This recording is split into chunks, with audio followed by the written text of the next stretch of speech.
when someone faces a loss in the public eye, how they're treated and how they're handled, especially if the loss is sudden and mysterious. So there'll be a lot of that, what happened. And trying to transfer blame almost. Because like the things I had about myself were very interesting. Turns out that I had a boyfriend in USIU. Oh, word. Is that right? That's why my thighs are red, you guys. Because apparently also my windy boyfriend in USIU died. Oh, yeah.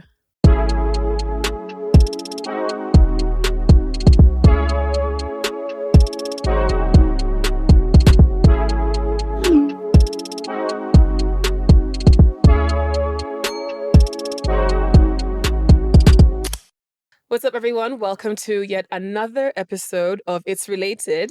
I promise. All right, so today we are joined by the one and only, the what's the word? Impeccable. Yeah. Inimitable. Impeccable. The word of Gene was coming out. Ciru, how you doing, girl? It's good to see you. It's good to see Good you to see you. too, Thank you baby. for joining us. For today's episode, in case you haven't had a chance to read it, it's a bit of a solemn one, but one that we want to get into and touch on a bit more openly and have a conversation that invites conversation in an environment that might be a little bit more reserved. People tend to be a bit more reserved when it comes to grief, when it comes to loss, when it comes to loved ones. But before we get into that, I will give everyone a chance to introduce themselves, and I'll start. Okay. Thank you. Then we'll go here, then we'll go there. Okay.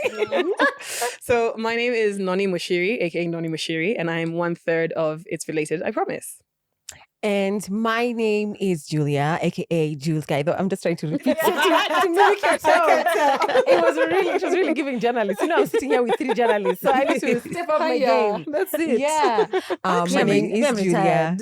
You're retired. My name is Julia, aka Jules_Har. You can find me on Instagram. Why are you doing your voice? Is that how My name is Jules, aka Jules_Har. That's Jules with an S. That's my Instagram handle. I also have another podcast called So This Is Love. This is an unshameful plug. Please go listen to an episode of So This Is Love as soon as you're done with this. And I'm also 1/3 of It's Related, I promise. Work. Work. Yeah. And over to back to you in studio. We're gonna switch over to my right. Thank you very much, Julia Gaido. My name is Ciru Muriuki. I am a journalist, formerly with the BBC, with these 2 jokers. They're not jokers all the time. I'm also... I should actually just come out and say it. I'm a podcaster. Yeah. Because she's coming back soon. That's it. And yeah, I'm so glad to be back on IRP. Like, this feels like home to me at this point. Yeah. Thank you for being here with us. Social commentator. I like when you introduce yourself like that. I'm a cultural commentator. Otherwise, me ongea tu mavi. Stories are Jabba. Not Jabba. Jabba is after work. Kidding. How are you? Anyway, and over to you. Hi guys, my name is Sharon, aka Shazo. I am 1/3 of It's Related, I promise. I am a retired journalist and currently an entrepreneur and podcaster. That's it. Yeah. Okay, so before we get into the crux of today's conversation, I wanted to give a small shout out to Kofisi. Can you see where we are, guys? Hey, can you see? This is so fun. No, all this beauty, all this wonderfulness. Mazingira. See beauty. So shout out to Kofisi for letting us and inviting us to shoot in their beautiful space. And also shout out to Pastry Palace for providing us with the delicious goods that we've had today. What did you have? I didn't think there was such a thing as a mango tiramisu until today. That's it. The Italians, whatever they are, I have done like this. that's the tiramisu you have here in the tropics. Oh my gosh. Yes, please Wonderful. do check them out. And thank you for always providing for us in these seasons and these episodes. So before we get into today's topic, we're going to start off with what caught our attention. Mumefanya homework? Yes. Yes. We'll see. Guys were passing notes a bit earlier. Anyway, so we'll start on this side because these guys are looking ready.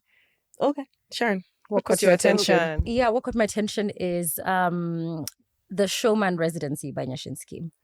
So for our international audience, Nyashinsky is a big Kenyan artist. I would dare say one of the biggest. Yes. Obviously, that can be argued by whoever. And for me, what I'm finding very interesting is just he's basically doing this. I think it's a 4-day theater, play, musical, like a showman in residency. And it's something we've not really seen in Kenya before. Yeah. And I think for me, what I'm loving is seeing how he's collaborating with different creatives. So he's gotten like one of the best directors, who's your cousin, Mugambi. Shout out Mugambi. Some of the Really? actors, like he's got skits in there. He's brought together a lot of big different musical acts. And I'm just like, I love that he is pushing the envelope in this way. I love And that. so he invited a few influencers to watch a version of the play before the final thing, so they can come and, tell us what to expect, because it's just so unprecedented.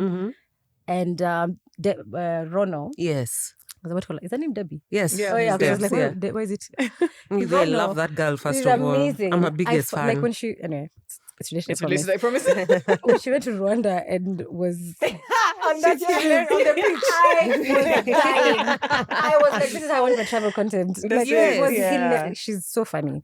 Anyway, so she did a And video. also, it's related, I promise. I'm so happy she got out of that. Remember, there was this slump she had. Yeah. Not even about her addiction, which she's talked about Very openly. very openly and Yeah. overcoming. And shout out. About like content. About content. Has the slump she was in, like, or Oh. the phase. What are you asking? No, go on. You go on. Yes. So, but not about her. It wasn't around her addiction, because I might say slump. People think, oh, it's because when she was struggling. I mean, she was still actively creating content even when she was struggling with her alcohol addiction. But there's a time when there was too much comparison Yeah, to with her and Elsa. somebody else. Yeah. And then it's like, I feel like that messed with her. This is just my observation. That kind of messed with her a little bit, and just like she was trying to just like, what the fuck? I feel like there's a huge what the fuck in her content. That was like the theme. And then now she's just like, She's back. she's back. And better and bigger. And she's and not been back now. She's been back. she's Like been back. she's been, and I love how she's so unapologetically yes, herself all the time. I think she finally love got out it. of her own way, and I it's think so. beautiful Actually, to that's see. Yeah. But I think Kenyans had a Beautiful. Kenyans had a contribution to that. I Yeah, feel for like sure, for sure. Kenyans can really be tough on you, Yeah. but she's pushed through it, and Yeah. I'm so happy. Like, it's so So beautiful. proud of She's her. amazing. When you see somebody in their element, there's nothing as amazing as and then that. she looks 100%. wonderful. She's Yes, funny. and She's she's glowing. positive. She encourages people to go to the gym, work out. Anyway, well, I love love her. I love Rono. So when she did this video, she did like a 9-minute long video after watching the Nyashinsky show, because she showed a few people. Literally 9 minutes. And she started by saying, baby, this is not paid. This is just my honest take. And initially I was on the fence about going for the show, just because I don't like to admit it, but I'm not the biggest consumer of like Kenyan music. I watched Rono's review and I said, 100%. I've rallied everyone. In fact, guys, please let's go. Everyone in my, and it's on the night of my birthday lunch, by the way. And I'm like, guys, Yeah, we're going. let's go. Like, this man is genuinely trying to push the envelope. And I just feel like that video Rono made, explaining and contextualizing in the context of the Kenyan creative space, because she was like, corporates can't be the ones setting the pace for us. He's doing something so important. He's rallied all the other creatives, and she was like, if we support the showman residency, there's more jobs for all other creatives, because he's hired directors, he's hired I don't know, a set designer, and she was just like, let's do more of this so we can all win. Anyway, I just had to give Yashinsky, shout out. your And flowers, Rono. Rono, your flowers for supporting him, and let's all go watch Showman Residency. I don't know when this will come out, but I'm so ready. I also love that when it comes to like what he's doing, essentially what he's done is cut out all the gatekeepers to certain correct. spaces. Yeah, I mean, all of us have been in this space for a while, and especially if you're in the acting space, there is a great deal of gatekeeping. Yeah. They won't like me for saying this, but it's true. It is what there it are is. gatekeepers. So the fact that he's actually given these artists that opportunity is great. Like Some might think- direct to them. Yeah, a direct line, essentially. So I think for me, it's very related. It's so good that you said that, because today when I was like actually scrolling through my TikTok, as one does, I came across this video of this young lady, and she was like talking very passionately, and she was like, I hate what AI is doing to music. She was like, I've been a musician. This is my 10th year in music. On Spotify, I'm very lucky if I average 10,000 monthly listeners. Now there's this AI musician called, I think Sienna or Sierra Rose. Sienna Rose. Sienna Rose. Yes. So she has 3 million monthly listeners. She's AI. Wow. Completely AI. And then when you go to her TikTok, it's just her lip syncing to her music. But then there was one video where she was saying, hey, I've seen all the comments where people are saying I'm AI. I feel real. So that can mess with you a bit. So you're like, wait, I'm imagining this and it's not AI. But when you look into the background, her door frame disappears. Yeah. Because, we're still not at the point where AI... It's 100%. AI will glitch a bit.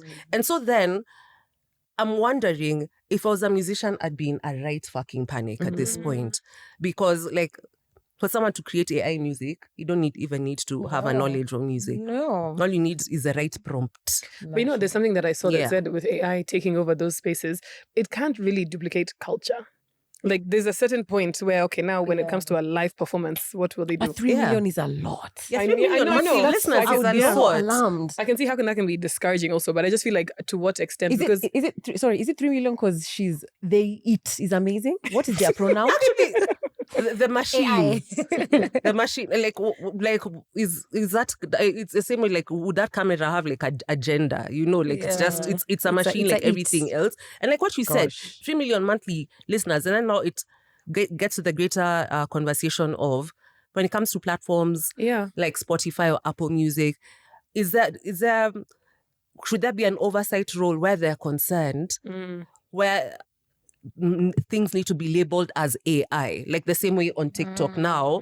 If there's AI generated content in there has to be a label. So should that exist there? Because like I found out and I'd had a couple of her things like AI music now is showing up on my even my YouTube, my playlists. Yeah. Really? Yeah, they keep That being sounds good. I need to go suggested. listen to this entity because I'm not sure if I listen to it. This maybe in passing, like she's talking about the devil. No, because it's creepy. It's kind of creepy. I mean, it's creepy. But also, where But then I'm like, there's 3 million people who are enjoying this music, so obviously it'll make me curious. Are they R&B? Yes, it it's R&B? very chill, lo-fi, very Damn, nice. That's so my vibe. Yeah. Oh God, Sienna Rose. Rose. Okay. Yeah. But where do you draw the line though? Because I guess that's one form of AI in that space. When it comes to strawberryna, chocolatina, those vegetables, those fruits, soap operas. Yeah. Huh? There's Maybe that's that's The ones on operas. TikTok? Yes. Those are not real actors? Those are The AI. fruits. Oh wait, sorry. Never mind, guys. As we were saying, The fruits. no, I thought. Sorry, I know what she's talking about. There's actually algorithm. movies, little series. Movies, Yeah. yeah, Oh, yeah, I know those ones. You know when you're doom ones. scrolling Yeah, and you yeah, get sucked into no, Yeah. and then you so realize good. it's Yeah. I thought And it's like a 72-part series of I don't know what. No. Yeah. Those ballerina cappuccina. Ballerina, chocolatina with her fur coat driving down where. And Anyway. these are fruits on TikTok. Yeah. Let me tell you, the algorithm is a powerful thing because I myself have not met Sienna Rose or chocolate. But then not because you've talked in front of your phone. Now. Oh Yeah. my God, Yeah. here we go. Anyhow. What's got your got your What attention? caught my attention is actually something that happened today when I was getting my makeup done in the morning. So it turns out 2026 is apparently the year of many brides. There's many weddings and many Is brides it? happening. Is it? Yeah, it seems so. Okay, I for at least we have one back there. Mhm. Even the other one, I know there's a sister getting married somewhere there. I'm there. Anyway, so I personally actually have 3 different weddings. 2 that I'm bridesmaids for, 1 that I'm attending. But Girl, okay, sorry to your pocket. Yes, my friend. know. No, they're good I really brides. want to come for weddings. Can I come? Like, invite me. They're sorting things. Oh. There's some things I'm sorting, but they're sorting things, you know? Okay, things have changed. That's it. Anyway, that's not what caught my attention. Things have not changed. Caught my Things have attention. not changed. These are What very caught my different attention words. is that Can I the come for the lady. weddings? Let's discuss afterwards. Okay. This is Oh, it's asking one me. of those. Yeah. Okay. I'll tell you, then you'll see if you want to Okay. come. Okay. But one of the lady that was doing my makeup today was telling me after me she had a bridal trial run thing.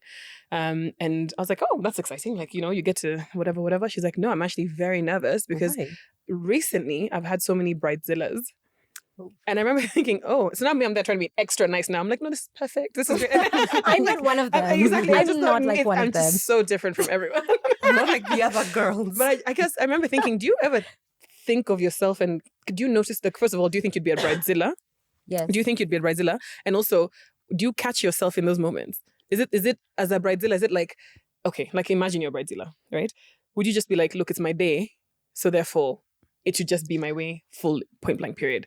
Okay, so I've been in that situation where I was planning a wedding and I think I was the opposite of bridezilla. In fact, people are looking at me like, are you okay? You're a bride unicorn. Because I was being asked like, so have you found your makeup artist? I'm like, no.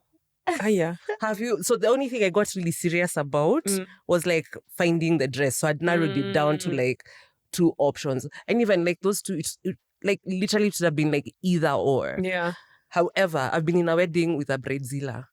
Let me tell you something. If you think being a bridezilla is cute, I promise you it's not. She was saying that even the camera guy has quit. Oh, the camera guy quit. The camera guy quit. He said he can't. Diabolical. They did a trial. I don't know what photo shoot. Another one for when you've been engaged. So like the you engagement shoot. That one. Yeah. That one. I don't know how it went. He said, I am not doing anything further beyond this point. Like, here are your photos. What things here did your you things. see? You know, that's what I'm like. How bad must you be? Should it get? Or at what point is it just like the frustration of a wedding? I think that's what I would like to know because I feel like maybe not all. There has to be a reason why it's a phenomenon that's it's bridezilla. So these people are not normally like this. Not normally like this. But then what does planning a wedding? What happens in that moment? Yeah. I think do you think there are people who have a predisposition towards bridezillahood? Or no, I think right. For me who's done and organized a lot of events, there's definitely something that happens to you in the lead up to your event and the day of the event, especially if you're the bride who has been organizing the event. Yeah. There's a lot of times where brides outsource that work to an event planner. Yeah. But I think if it's you who's picked the flowers, you've picked the you picked the venue, I can see how that person could become a bridezilla because you're also the event organizer. You're like just running. And think of all the events you've maybe organized, and I'm speaking from someone who's organized so many events. You're in control mode and a lot of things are beyond your control. Matter you're thinking, will the photographer catch the right shot?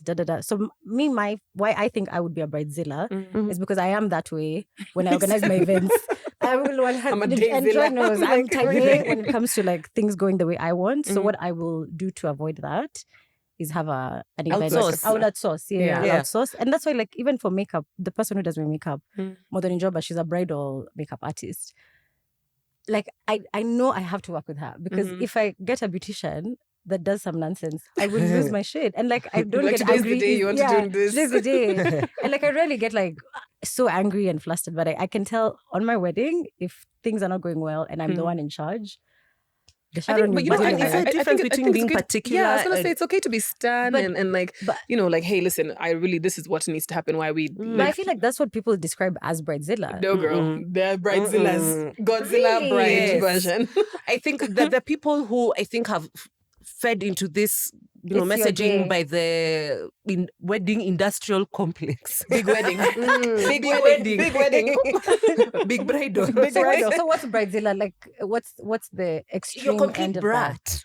Yeah. Like you're like a baby, it's my day. Like you think you're like that's Her Majesty, the that's Queen. Just bad character, I think. And it's like you look at this person and you have this moment of, were you always like this? Yeah. And I didn't it's just know. that now it's showing. Yeah.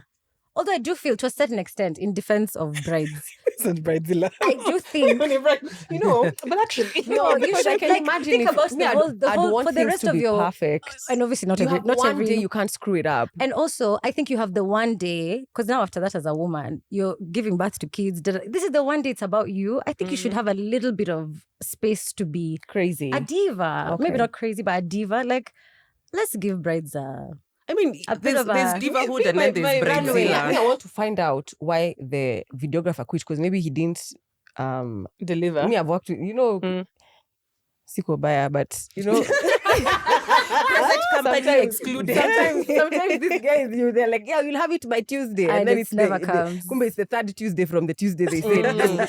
Like, they can stress you the Third fuck out. Tuesday of December. Yeah. true.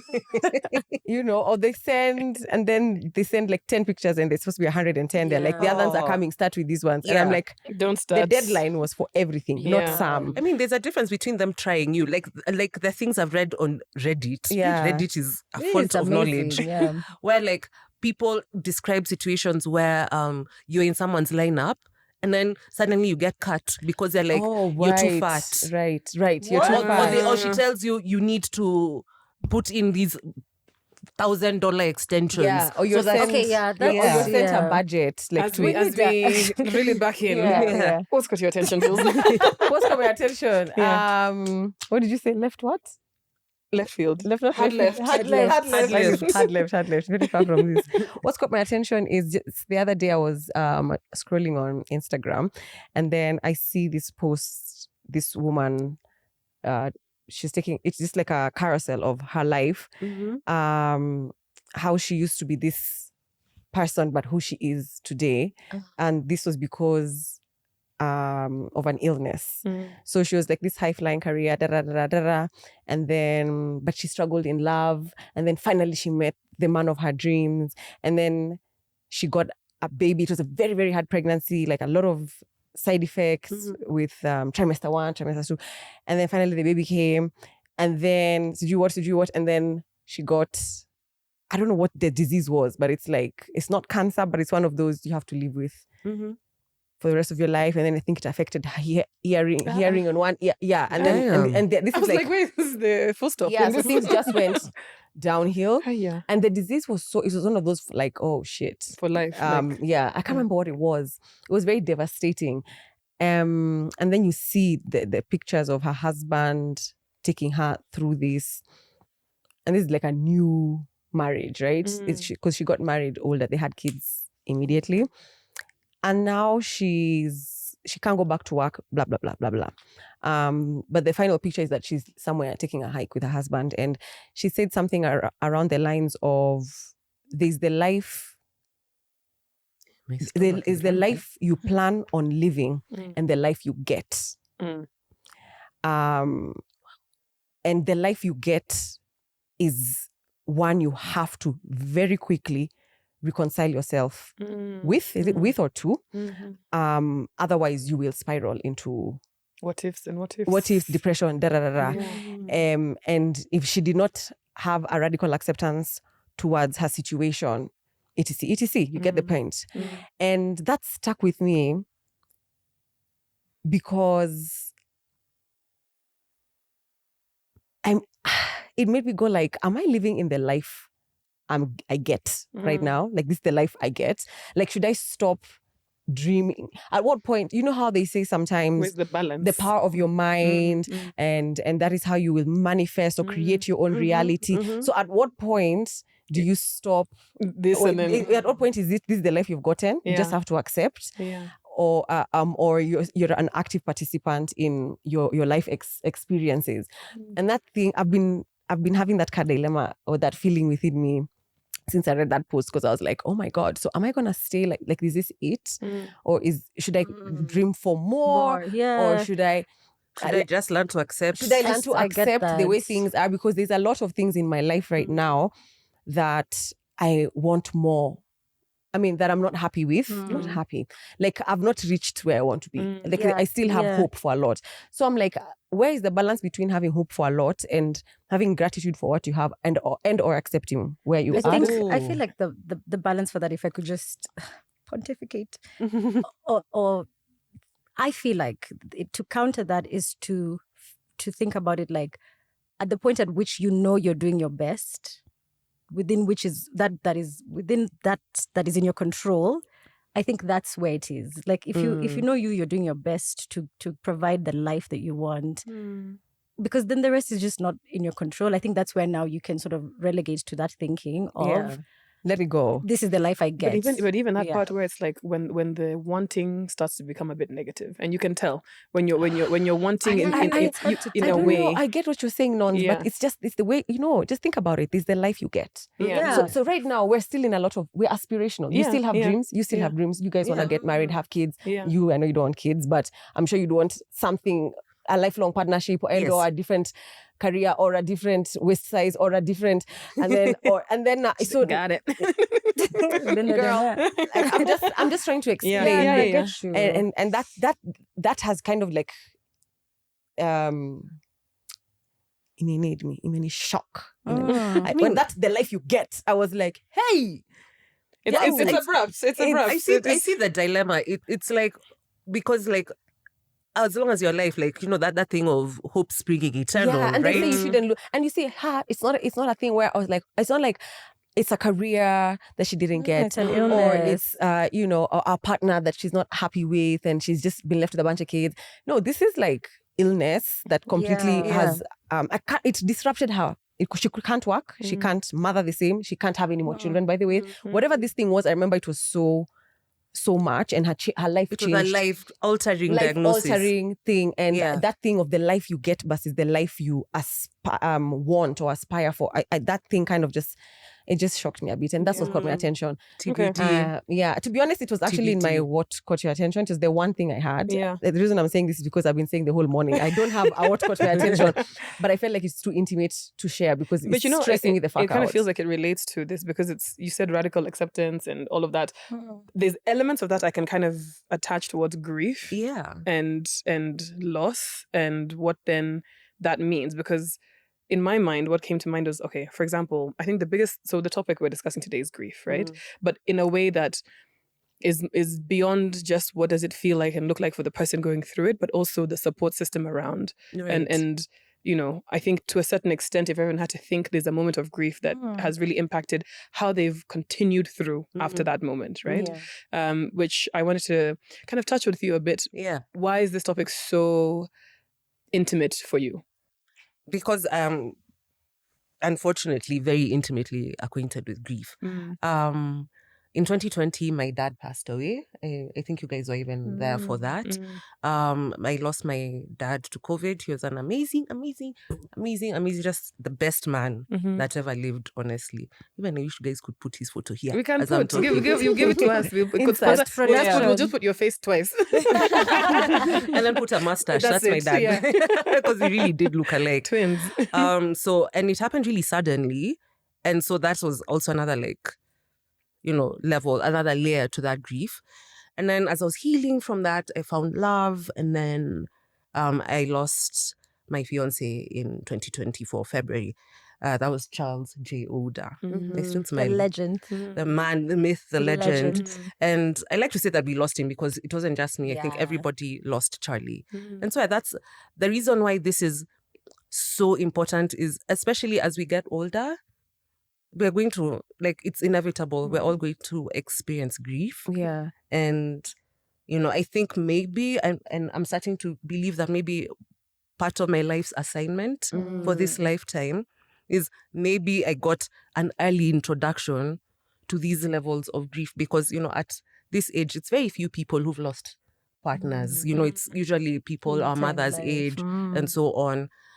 Parental loss, of course, that is a lot more common. But I feel like maybe my soul's assignment in this lifetime is to be people's voices during this horrible time. It's interesting that you say that because you've been quite vocal about it online. I have, yeah. And the feedback, I guess, has been positive, but not all of it has been positive, right? And there's been times, I think we also saw this, there's points where we also were like, what is going on, especially on that platform. That platform that we do not talk about, but it's even called X. Imagine. Yeah, there was definitely some I don't know if the word is backlash or bullying or criticism. It was bullying. It was bullying. And I was also wondering, is it because she is a woman? Yeah. It's a woman who is experiencing this, because just think about it, it was flipped gender-wise. And a guy lost his fiance. so I feel like there was that layer of being a woman, and then the layer of age. Yeah. To be honest, when I was thinking about it, it's like there was an ageism, sexism situation. All the isms. Yeah. In fact, I think the only ism I didn't face was racism. Because we're all black. Even escapism. Each ism you can think of. Yeah, there's definitely something gendered about how when someone faces a loss in the public eye, how they're treated and how they're handled. Especially if the loss is sudden and mysterious. So there'll be a lot of that. What happened? And trying to transfer blame almost. Because like the things I had about myself were very interesting. Turns out that I had a boyfriend in USIU. Oh, word. Is that right? That's why my thighs are red, you guys. Because apparently also my windy boyfriend in USIU died. Oh, yeah. Yeah, so I will give some context to that. It's so stupid. So the story was that what was online was that, this is not her first. This is not her the first one fiancé. my first partner that's died. Apparently, some kind of praying mantis, black widow. Yes, and then there's this Kikuyu thing. I don't know. I'm sure you know how to say it. Yeah, so in Kikuyu it's called Kierogetune, which means red thigh. So in Kikuyu culture or tradition or lore, basically. So a woman is considered red thigh if 7 of her partners have died. 1, 2, 3, 4, 5, 6, 7. 7. Okay. That is when a woman is called red thigh. Okay. Sour. So here is Ciru, whose partner has passed away very suddenly, very tragically, right? So then now, first of all, years ago, it wasn't even a relationship; it was a talking stage. Like if we called all our talking stages relationships, how many boyfriends would you have had? With all the exes. There would be a choir. That's it. Filled with tenors and sopranos. Yeah. Because for some reason, I never find them men with deep voices. Where are they? It's related, I promise. But this is how I deal with pain. I laugh through it. So then this past relationship in very several thousand quotes. Then now this person also passed away years ago. But in Kikuyu so it law, actually there was actually a someone. But this was in 2017. Right. But then in that same 2017, I was in a relationship with someone else who is still very much, he's so alive. Yeah. In fact, I should call him and ask him, put do him you know on you're speaker. supposed to be dead, mate? Yeah. Actually, I should put him on speaker. Hi, you're alive? You see, guys? That's it. So when it comes to people I've been in relationships with, Charlie is the only person I've been in a relationship with that has passed away.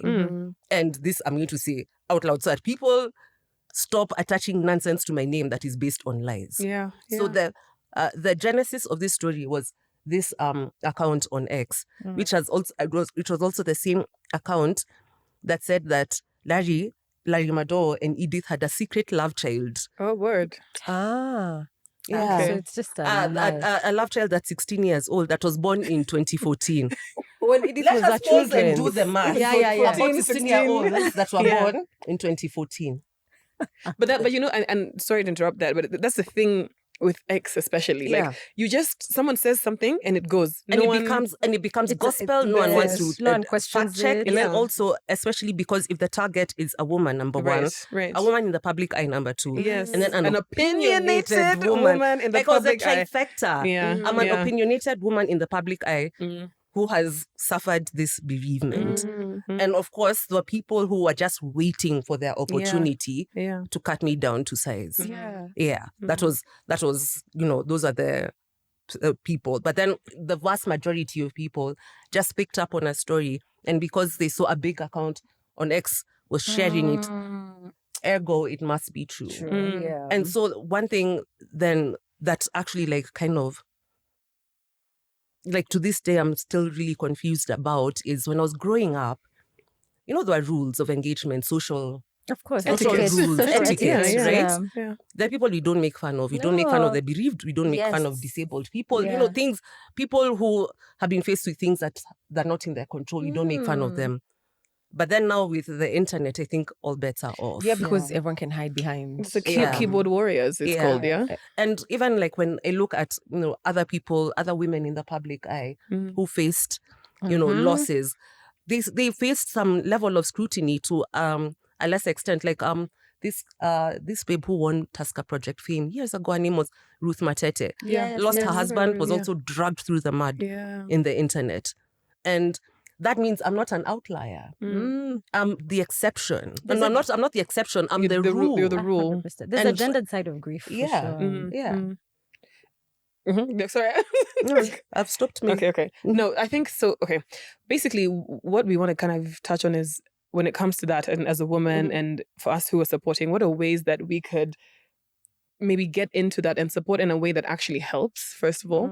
Is that possible, or is it just, nothing really helps? I'll give you a story, for example. I have, a very, very, very close family friend who passed away last year.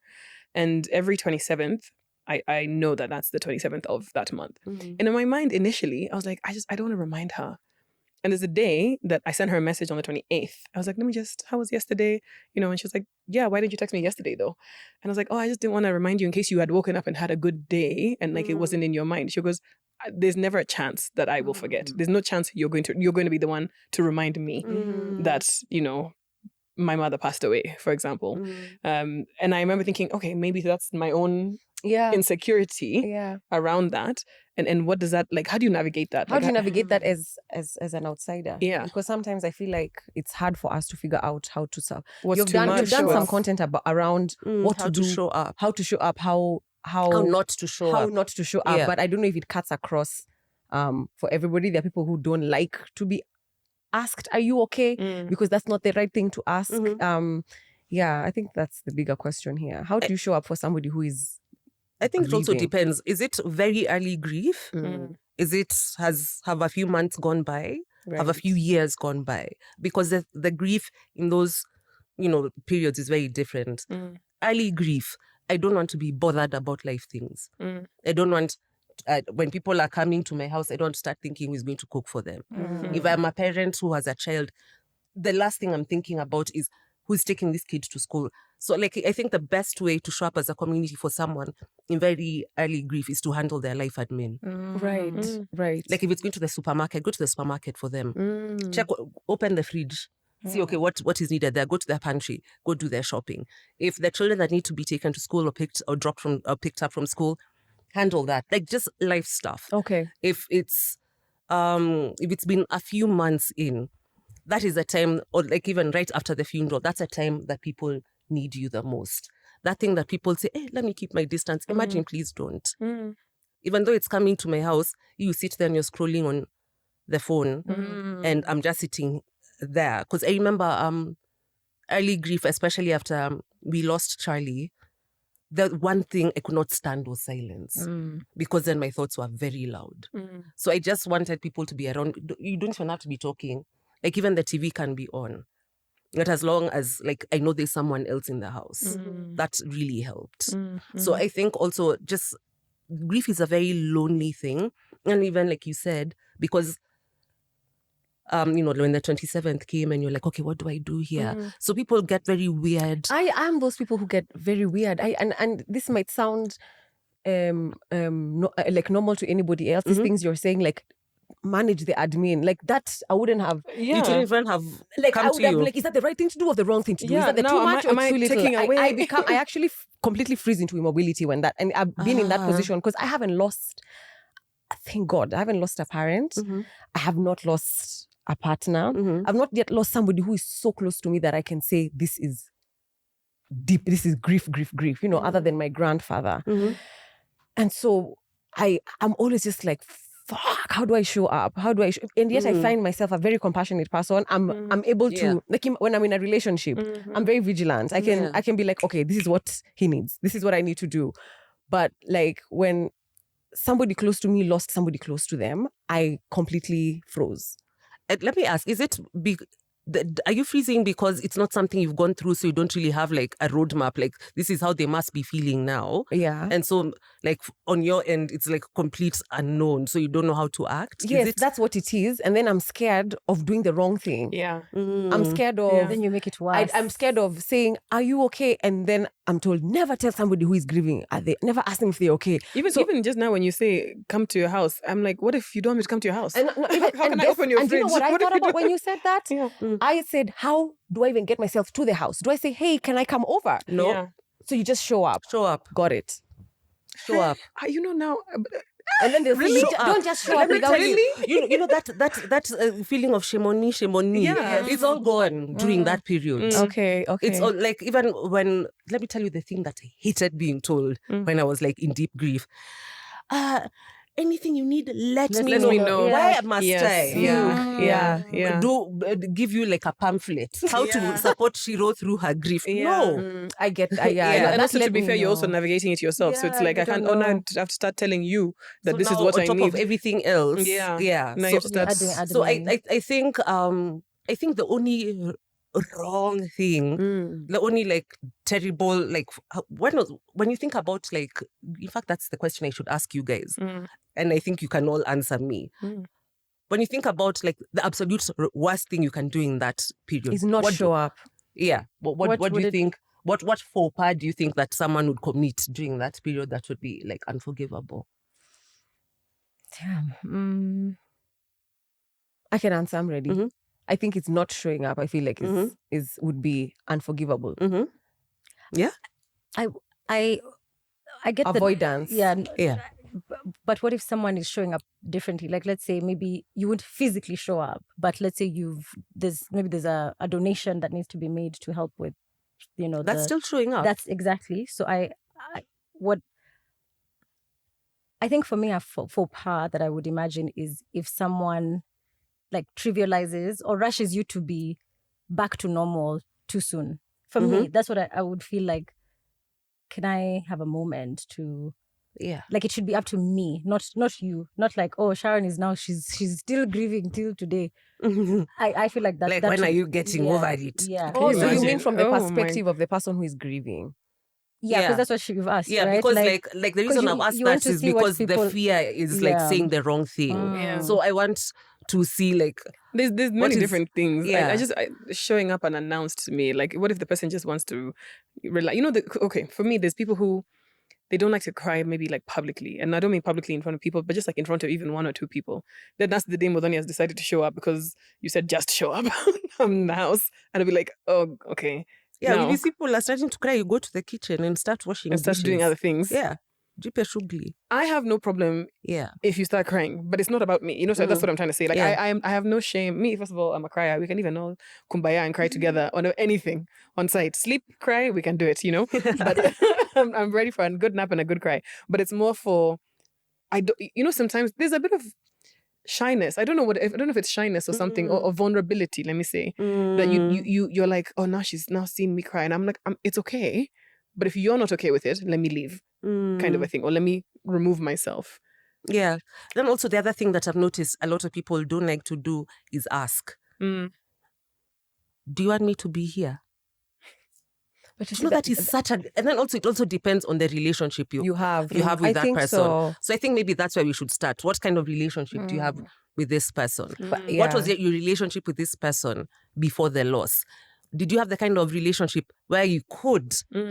like once in a while just rock up like, yo, I'm outside. Yeah. In that case then. Like prior to. Yeah. In that case then you can rock up unannounced. But if you didn't have that kind of relationship, then you can just like you can like text and say, hey, I'm coming over today if that's okay. Just let me know. So then now you've taken away can I come?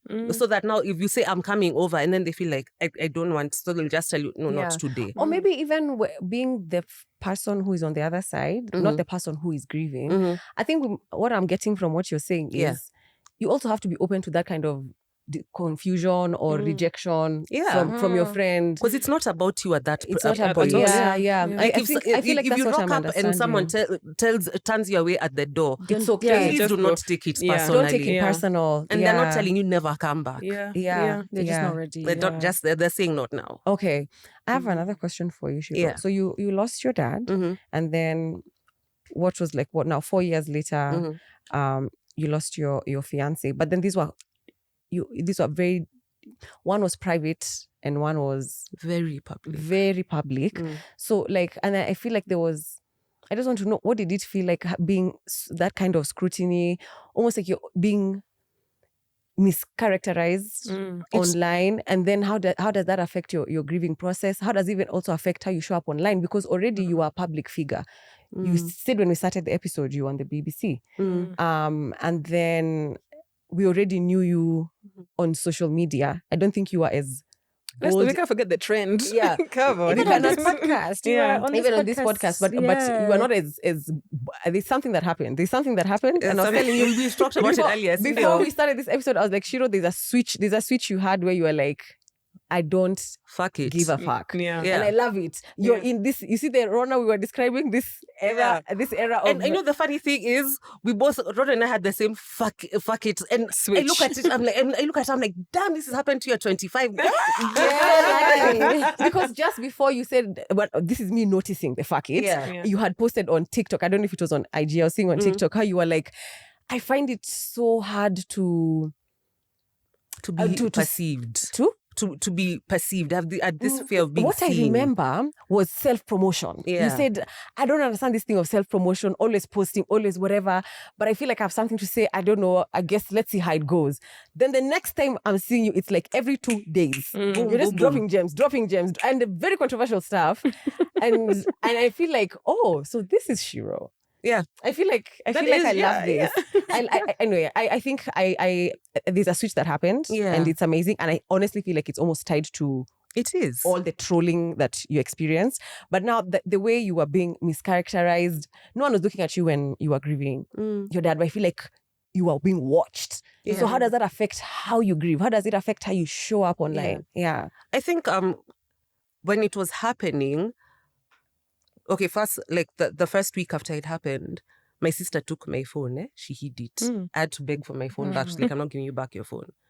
They were online, even there were some posts that they had to remove the comments altogether because the shit people were saying was truly wild. But then now when I went back online, I think the first thing I felt was, I can't catch a break, you guys. It felt so cruel and so unfair, especially because me, I really try to stay in my own lane. The only time I'm out of pocket is if something requires me to leave the pocket that I'm in. Something has removed you from the pocket. Yeah. And it's the same thing. I remember there are people that when people, this thing that we just did quite recently for who is the most likely to cause drama, and these two pointed at us. And I'm like, won't start none. Won't be none. Yeah. Okay? And I'm the same way. I'm never gonna start anything. So in terms of how I've tried to conduct myself, but don't expect me to say nothing. Don't expect me to be quiet and just be. That's why my foot stays on certain politicians' necks. They never breathe as long as I'm alive. Yeah. Because but in general, I've really tried to stay in my own lane. I'm never truly out of pocket. I've never truly been a controversial figure really in terms of my actions. It's always been the things that I say, right? And especially, I've never cosered someone like that, So then I was like, who are all these people? And why is this so why is this coming from? What is all this vitriol? What have I done? And then as months went on and I sat with it and I was like, okay, what kind of Ciru do I want to emerge out of this experience? I love that. Who do I want to be at the end of this? This thing has happened and I am absolutely shattered.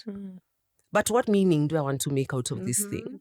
Do I want to come out of this stronger? Do I want this thing to break me? Yeah. And I woke up and I said, fuck all of you. And then also you see the thing is being on the receiving end of such trolling, while unpleasant, no doubt, can also be really freeing. because it's like you guys expect- have already like, said yeah, whatever the yeah, fuck you can say. There are no Like, expectations of you now. Like please. So now I'm like, well then. Like, what else is there for you to say? like I what else posted is there? something like in February telling the girlies, Yeah. please stop buying this lie that the patriarchy tells us that the well-behaved woman gets a prize. There's no prize. And so then because of that, people, how people take your content from Instagram and TikTok and they take it On to X, where all the vultures and the buzzards are to pick apart at your bones. Yeah, And yeah. I didn't give a fuck. I was like, discuss me, good. You said, you're even here. You've come. You've come. In You've fact, come. there are not enough of you. I'll wait for there to be quorum, then I'll come read your comments. Right. Yeah. And there's something really freeing about emerging on the other end of the worst thing that's ever happened which I think to you. is so powerful. Yeah. It points back to what Julia was saying about the life you get versus what is in your control. Like you can change your mindset and choose to just, rise above it versus letting Because it at the end of the define day, there's a life that I thought I was going to have, the life that exactly. I was going to have, be married this and- marriage with this Right. person that Yeah. I still love very deeply. Yeah, 100%. And so then when that happened, I had to kind of, in a very tough way, adjust and reconfigure. Yeah. So it's like, okay, this thing has happened. That I can change. What can I change? Yeah, what's in your control? What is in my control? So I could have also said, this is the life I get, the life of a widow who just sits in my house and shivels away and dies. And the worst thing is that I couldn't even call myself a widow because people are like, well, they weren't even married. So it's like, Every you don't know opinion. what the hell we were, my G. Yeah. You don't know what we were, first of all. So Yeah. stay out of my business like that, number one. But then also, I think making meaning of that situation has made me such a strong person. Yeah, that's To beautiful. the point where I even look at myself so different. And now these people are like, damn, Ciru, you're so hot. And I'm like, I've always been hot. It's only that because I think I am now. Yeah, now you're coming onto it. You Yeah. guys are seeing it. Yeah. There's a lot of I'm that. so proud. Thank you, baby. No, honestly, and there's a lot that comes out of that even because you spoke about your dad and even earlier you were saying how your mom lost her 40-year boyfriend. Her boyfriend. Her boyfriend of 40 years. Yeah. And there's a lot of humor that comes out of you as well, which I think is I love that. a coping mechanism of its own type, right? You know what I mean? But I think get it it's from my mom. My mom is truly funny. She's Yeah? the funniest person I know. But in that, do you then have more? Have you had difficult conversations with your mom since then, or is that something you've already done? And I'd also be interested to know if Jules and Sharon as well. Is it something that you speak with your parents about when it comes to death, wills, things like that, or is that something that only came up? Has it even come up first of all, or you just? I mean, of course, after my dad died, those are conversations that we needed to have because there was a lot of like legal stuff that we needed to work through at the time. But when it comes to like death, like me and my dad had actually talked about death because, me and my dad were like best friends. I know you were a daddy's girl through and through. Through and through. Like we talked about dying and what that would look like. Like even there was a time he had told us like where exactly he wanted to be buried. So like in that sense, I wouldn't call it closure, but I had clarity when it came to my dad's my dad's views on death.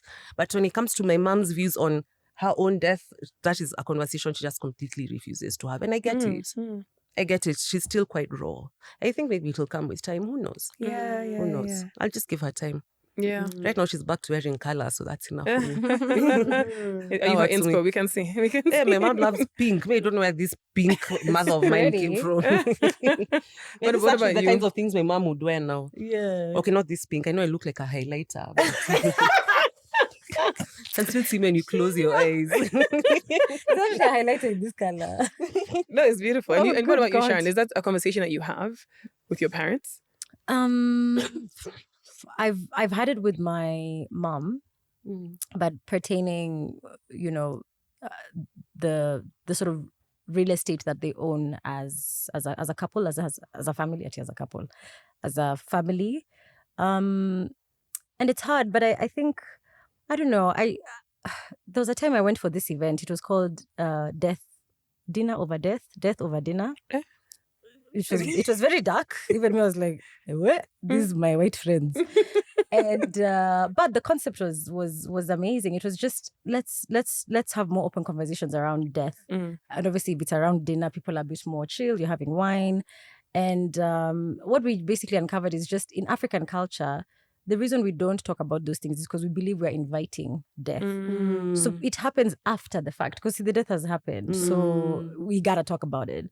But actually, I think it's well, I love African culture and I think it's amazing. But that part, I do think we need to interrogate. Like, it does not mean you're inviting death by not discussing. I think it's actually a really bad way to avoid succession planning. Yeah. So I think about it from that lens. I know obviously there's more emotional ways to have that conversation, but I've only had the conversation in terms of succession. So my parents have explained where everything is and what is the content of the will, so that when it happens, we're not there with my siblings shocked about the will and what the will stipulates. We've not discussed from a emotional point of view, and maybe that's what I think we might need to do. I think that would be harder because it doesn't feel very practical. It just feels like, but let's sit and talk about our feelings around me dying. And that I don't know if I'd be able to do it. I'd be so emotional. But I do think from a succession point of view, it has been great for our family. So that one we've done. Okay. What about you, Jules? None of the above. Yeah, same. It hasn't even come None up. of the above. Yeah. I have been meaning to have the conversation around succession.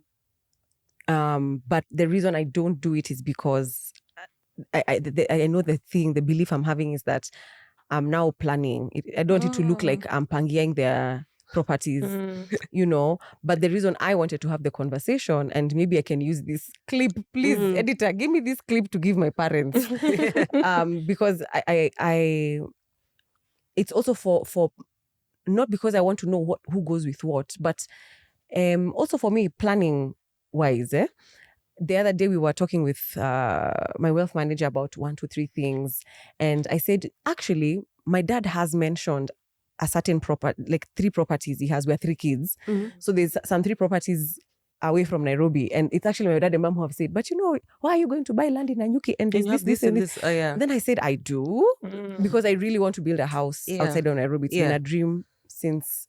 I just like the way my dad did things. He built outside first, then came to Nairobi. I know people it's a very contested way of doing things, but I've always wanted to do that. And so when that came up, I wanted to probe further, but it's like I wasn't first of all prepared for the conversation, but also now when I was ready to talk about it, I'm like, how do I bring this up? Because I don't want it to look like now like you're circling them. You're timing them because that is something they did for themselves. So I know that's the limiting belief that I have around that, but I think it's a very important conversation to have around death. Again, we've not had it, but if I was a mother and if I was my mom and I had me as a daughter or had 3 children, I would sit down and talk about death. And this is how I want you to feel when I die. And this is how I want you to know where I am, I'm okay. Like, I want us to talk about death because I think for me, I'm not scared of dying. I might be scared of how I die. At that point, will I suffer? But I'm not scared of death at all. I never have been since I was a child. So I would like, so I would like to invite those conversations with my children so that they have wamebembelezwa kidogo. Like, they're like, but we talked with mom. I know I will mourn. I mean, I know I should mourn. I know I should feel all these things, but mom told me. But how old do you think for that to start? I think I'll have to know when I get there. But I'm saying if I was my mom, for you that conversation, how old do you think you'd have had to be? Maybe first of all, I might maybe 10 years old, around there. But I'm saying right now, I wish me and my mom could talk about it. I wish me and my dad could talk about it. I would like to even talk about how they're feeling about aging. How do they want me to show up for them are they scared, about aging? Because my mom really makes jokes as well, by the way. So there's a day she said what? She said, you're the one who will be wiping me when I'm old. Ebu come and do what? I don't know what you were doing. I was trying for her address something. And she, and I'm just like, did she say it in vernacular? That's on something like, no, she said it. She said it the way I've said it. But so, and moments like that give you a flash into their mortality, and you're like, guy, they're actually aging. Things will change. Will I where will my parents go when they're aging? Will they move in with me? What is the plan? What is the plan? What do they want? Do they also want to live with What do you? they want? Yeah. Yeah. So I would love for us to have those conversations. Can I just say something about what you said with when you went for this thing and then death and dinner. Conversations. Yeah, the thing about Africa. It's so true. This thing of African culture. The reason we don't bring it up is because we don't want to invite death. I don't think that's wrong. I think the power of the tongue is true. Again, yeah. However, those days there was already succession plans were already there. The things were set a up. cultural plan. We knew what happens when this person dies. Yeah. We knew what happens to the children. We know what happens to the wife goes or with to who. we know who goes with who. So things were already set. Right now, we are the ones who it's a different system. And it's so funny how we're taught acquire. Nobody wants to talk about what happens after. So even in modern day, there is a fear around inviting death. That's why we are scared of having that conversation. That is why it is uncomfortable. It's a bit superstitious. It's a bit superstitious. Or what? I don't know. But I wish it's a conversation that would be had, especially if your kids are a bit older. Yeah. Because there's so much, there's so many cases when a parent dies. Then people are dragged each disarray. other through the courts. And I'll tell you, when it comes to succession things, based on like the things I've seen and also based on our experience, if you guys don't have like a solid succession plan in place, the only person you're going to enrich in that process is your lawyer. They love succession cases. Yeah. Have that or have your inheritance will go to the lawyer. So I will say this, even though if you have children, even though you have aging parents, figure out how it's writing them a text. Actually, I don't know. As much as I'm talking a bit negatively on that death of a dinner thing, it was actually a really good experience to get people to talk about death over dinner. And I think they have a game, or they've gamified some cards that you can purchase. And so this dinner was people talking about their death. Yes, with strangers, or like they're not okay. So it wasn't the concept, the death. Death. You basically come to terms with mortality. Yeah, and so the questions around the table are, how do you want to be remembered? Have you talked to your family about your death? Like it just makes death. I would love death over dinner. Genuinely, it was fantastic. Really? Not because I'm going to die. Don't worry, guys. Yeah. We are not it inviting was a cool death. Concept. And even if we are, it's my time. Yeah. But I think, guys, me if I die before you, I'll be here. Who could twin the lights? You're wondering why the lights sound. It's related. I promise. I will fuck shit up for you. You'll see a pastry. A meat pie. A mango tiramisu floating. If I go before you, there will be silence. Let me tell you, I will be coming and you'll be like, when you feel it's me, you just know it's me. I mean, the interesting thing is that because Charlie and I were getting married, so we actually had a long conversation about even before we got engaged, we had a long conversation of when I die, this is what I want done with my remains. So that's why when he died, there's no, because he had told everybody that he wished to be cremated, right? And so then it was not even at your back and forth. So we'd see like people who have nothing to do with the family don't know us saying, in African culture, you shut the fuck up, you don't know us. Yeah. Leave us alone. First of all, chances are you've not even been around. And then all of a sudden, I don't know you from a can of blue paint. So leave us alone. But then also the same thing. I told him this is what I'd like to happen. I've also told my mom, even though every time I see her shoulders rising to her ears, like she's trying to close her ears with her shoulders. Also. Like that's me also. I'm like, okay. Even just now. I'm like, I saw you having a physical reaction. Don't worry. We're together. But honestly, I feel like even though those are tough conversations to have with your parents, I think they are like how do you bring it up? Essential to have with your partner, especially if you're seeing that this is going to be a long-term relationship. It is an essential conversation to have. The fact that Charlie and I had this conversation, and also I'm very good friends with his sister. Wonderful, classy human being, Elizabeth Older. I love you. Just the classiest human being that's ever lived. But she's so funny.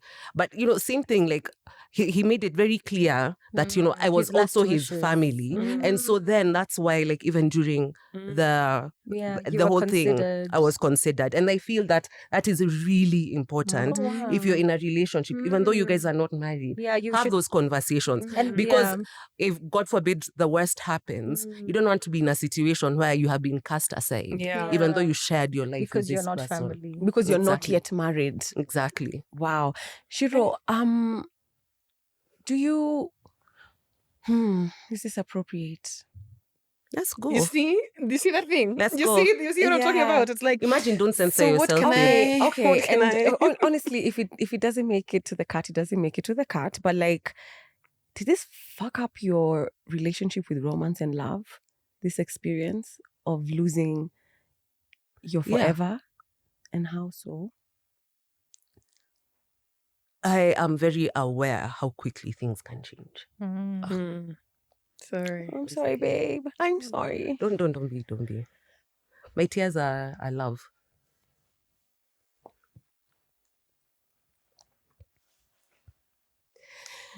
Yeah, I'm very aware of how quickly things can change. Please. They can change in the blink of an eye. So that makes me very unwilling to open up to someone in that way. Because I might turn around and they die. And then now they'll really call me a red thigh. Because is red thigh just the one thigh, or is it both thighs? I don't know. Is the inside? Is it Do you have a strip outside like flat pants? I went on Google. I'm like, what is I have to read about it. Or like a They said it's when I read on Google that it's like a birthmark. It's a birthmark, and if you're that kind of woman, Is it a birthmark? Because I have several. no, it's a birthmark. What did I read? It Like one of those port wine stains. I think it started with I didn't even know about the 7th thing. At the 7 deaths, I think it was just during grieving seasons in Kikuyu culture. Apparently, you're not supposed. They say you should not have sex. There's a time, like, if that's how now a red thigh child is because if the child is born during that period of mourning, conceived during that period of mourning, then they're going to become then they are cast. red thigh. They are cast with this thing. Really? Yeah. So during mourning, you're not supposed to have sex because you give birth to this cast child, and I don't know why it's only a woman. They're called red thigh children, but of course because we are misogynistic as fuck. It's just down to You, the yeah, okay. But no, but if the husband's wife died and he's a widow, even him for 6 months, you shouldn't have sex. Do you see what I mean? Like, it's only the woman. That's what you're saying. Nobody should have sex in the family. Nobody. Children should not be conceived as in that way. Then don't have sex so that you don't run the risk. Okay. Yeah. So I think that's how it's completely changed my relationship. I know how quickly things can change because literally I turned around and he was gone, and so I think for me that has kind of fucked me in that way. Because you can't really have someone can't assure you 1,000% like I'm not going anywhere. No one can ever give you that kind of reassurance. And me said, I never want to feel this kind of pain again. Ever, ever, ever. So afadhali tu nikae peke yangu, let me make money. Yeah. Let me be rich. Let me be my baby's rich auntie. Yeah, you guys have babies quickly. I'll come spoil your babies. Yeah. That is the life, the love I'm inviting. But other than that, it's really hard. It's really hard for me to open up to someone like that. And especially because with Charlie, it was the first and only time in my life that I'd ever loved like that. So, yeah. Let's start to... This is the life you got. And you made some lemonade. And I'm sure he's quite proud. Yeah, of course. Yeah. I feel like pre Charlie's passing, you were not the Ciru, like I see the personality I see online that I'm like just commenting, loving, double tapping. And because like you were saying, you did everything right. You didn't want to ruffle any feathers. I was trying to be a good, agreeable girl. I'm done being agreeable. A good, agreeable woman. Can I just, off camera, you are not agreeable. I have The way I know you. no. Let me tell you, I'm like this one.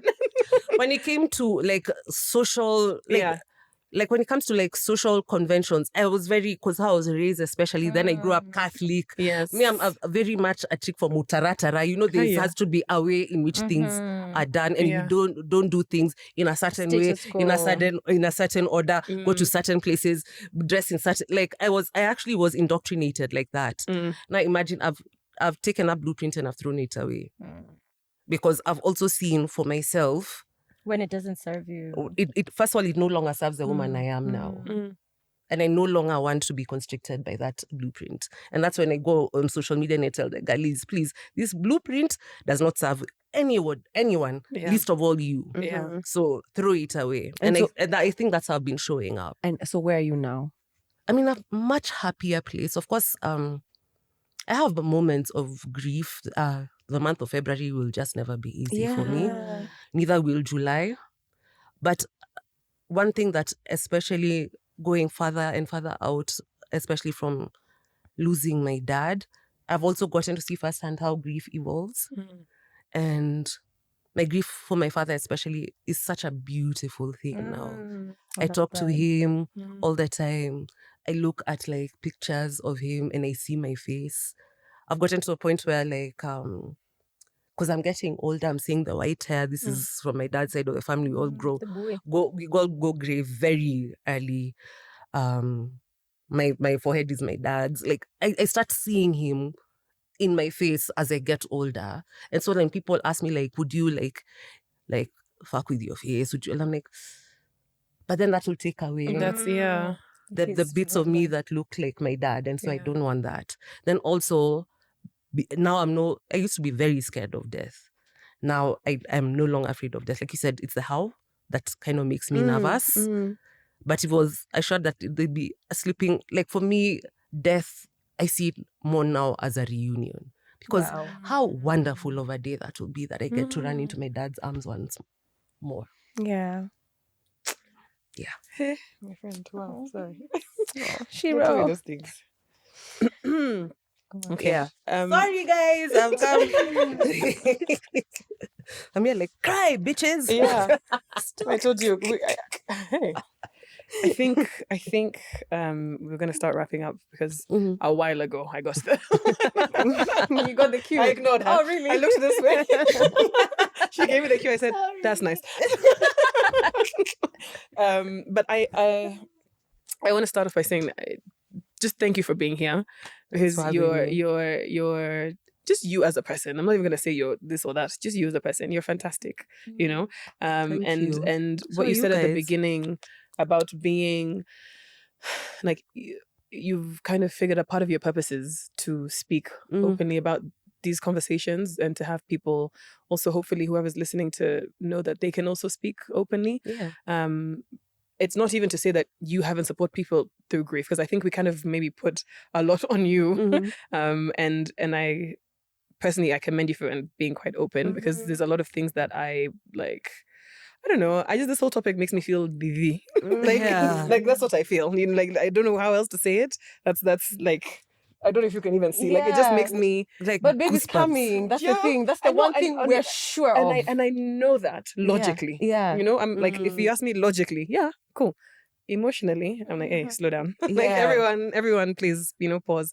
But even as recently, like I mean, I was at a funeral last weekend, and it was quite a close one. So when I think of the support things and what you were saying, because you actually didn't answer the question when she said the worst thing you can do when she was saying, what did you say? You said it was. I said for me it would be not showing up. Not showing up. I can only assume. Mine was not letting someone recover when they recover. Like, what is the worst? I think it's the two of them. The combination. Not showing up and then doing this thing of, are you not still? Yeah, I was grieving something last year, and it was not a.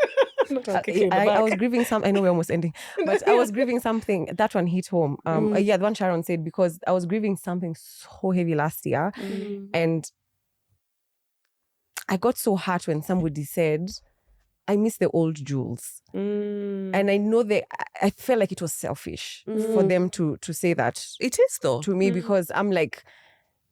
I mean, too bad. This is This is the going juice through you're it. getting. It's like, sorry, I can't pack it away and leave it. Yeah, and Because I really miss the old, and I'm just like, what the? Yeah, I yeah, got what the fuck does that Yeah. mean? You're right. It is selfish and because I it's actually like had to pull away having expectations of that person being there for me because who I am now, they can't accommodate, and it's not their fault. At least they were honest. they don't have the right? capacity. They don't have the capacity, and it's fine. And it's fine. So now I know. I know where I just said we're wrapping up myself. But have you found you've lost friends or made friends? Both. Of the Because people that had from to what you fall, said. that the same thing, people had to fall by the wayside. Yeah. But also, I've gained such beautiful friendships as a result. I've also become really close to my sisters because those two girlies saved my life. Saved me. My small sister came and lived with me for 3 months, for opening my mouth to put food inside when I couldn't. Yeah. So, yeah. And we were never like that close before, but now I'll go to war for those girls. Yeah. And Ciru, thank you so much for also showing us how to show up, because this thing of just showing up, I don't think I'd have known. I think you've taught me a thing or two. I've always struggled. I feel like there's some people in my life who lost somebody very important, and I didn't know how I was so scared of fucking up. So I actually froze, and it's my biggest regret. But honestly, I just didn't know, and I don't know.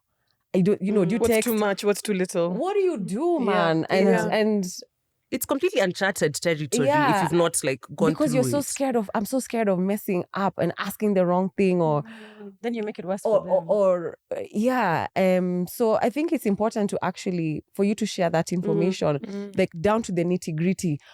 Remove the admin from them. Show up. Be open to being rejected. Like it's not. If It's you're not told about not you. today, imagine it's not about you. It's not about you. Don't take it personally. Just keep showing up. Because guess what? Even me, as much as I've not maybe experienced the grief of a parent or whatever, You've grieved things. I've grieved things, and what helped was people showing up, even though I've switched off my phone. Yeah. And the people I'm now calling, like you are now in my inner circle, whether you like it or not. People actually showing up with food. Like I know you have not eaten. Opening curtains, like it happened. So you're right. I think, and it's good to just say these things, because not everybody, we're not taught how to do these things at all. These are human school of life things. And ever changing and ever adapting. Sharon, I don't know if you have any final words that you want to. I know we're so far in time. Just to shortly say, honestly, thank you for coming. Thank you for having me, babe. Of course. And just anyway, no. And thanks for we'll talk on introducing the us to side. because me, I met Ciru through you, Sharon. Not me though. I know what you're talking about. I don't know about me, her. Please. But thank you for coming. Honestly, it's been amazing, and we have to have you back over and over and over. I mean, this is home. Literally, literally. Okay, so on that note, I think there's just so many different dynamics around it. There's a lot to learn, and I think one of the things that I've picked up is that it just adapts. Because even when you said there's the immediate, the midterm, the long term, the full life, everything. So I want to say thank you as well. I think it's a conversation. I don't know if I can even personally bring it up with my parents. Maybe I start with my siblings. And then now we as a group go to the, you know what I mean? Like, I really, like, as myself, nah, it will just, it's not happening. It'll happen, you're ready. Yeah. And as someone who is currently helping a few, or attempting to help a few people with some personal big losses, it's good to know that there are spaces where you can, because there was one friend who I sent her messages and I just told her, look, you don't need to show up every day to everything that I've said, but I want you to know you're invited. Because she's like, sometimes I need to leave the house and I don't know what to do. So I told her, today I'm sitting in the garden. Yesterday I went to I'm going for this. Oh yeah, but that's such a good thing. Please never stop inviting us to things. Yeah. Even though we keep turning you down, even 5 out. She's really told me no. Let me tell you. She's really told me no. Because we will tell you no 1,000 times, and then at some point we'll be like, what's the point? Please keep inviting. I just send them. So what we've decided is I'll just send going to da-da-da at da-da-da for da-da-da. Yeah. Over to you. Like, however and you I don't, she knows that she knows that's an invite, and I know I don't need to wait for a reply unless it's a yes. If it's not, if she doesn't reply, then I'm like, cool. You're showing up wonderfully. We do that and leave it that way. That's beautiful. There's many different things. Anyway, we can carry on. I want to say a big thank you for everyone who's listened. And if you like this episode, give us a like, subscribe, give us a comment, let us know what you think, share it with someone. And as always, remember, it's related. I promise. Hey guys, you know the drill by now. It's time for an ad break. And today we're talking about Kofisi, specifically how they cater to wellness at work. High performance isn't just about output. It's about energy, clarity, and focus across the day. Most offices don't consider that. There's constant noise, cramped spaces, and nowhere to step quietly away without people noticing. Kofisi designs spaces that let people reset, both physically and mentally. They have quiet corners, breakout areas, and rooms for focus, which create a rhythm to your workday. Teams can step out of the noise, catch a moment to think, or even recharge before diving back in. They also have gyms and wellness programs that are built into the experience, so taking care of your body is available even on a busy week. Regular member events are also focused on wellness. They have things like guided stretches, mindfulness sessions, or fitness classes. It gives people ways to refocus and reconnect. These things might seem small, but it actually changes how people work and collaborate. And over time, it leads to sharper thinking, better decisions, and more consistent results from teams.